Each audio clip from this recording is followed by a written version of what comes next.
ఈ రోజే డౌన్లోడ్ చేయండి. మీ ఫేవరెట్ షోస్ చూడండి. పదండి. వదిన ఎక్కడికి వస్తుంది శరణ్య?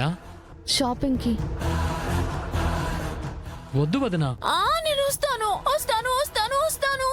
అక్కడ నువ్వేదైనా పిచ్చి పని చేస్తే మేము చేస్తాం. ఏం అక్కర్లేదు, నువ్వు ఇక్కడే ఉండు. ఎక్కడికైనా బయటకు తీసుకెళ్తే రిలాక్స్డ్ గా ఉంటుందేమో. అలా తీసుకెళ్ళడం రిస్క్ ఏమో శరణ్య. ఇప్పుడు ఎందుకు? ఏ ప్రాబ్లం రాకుండా నేను చూసుకుంటాను.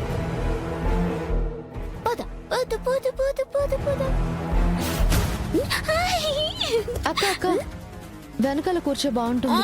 నేను ఇక్కడ కూర్చుంటాను.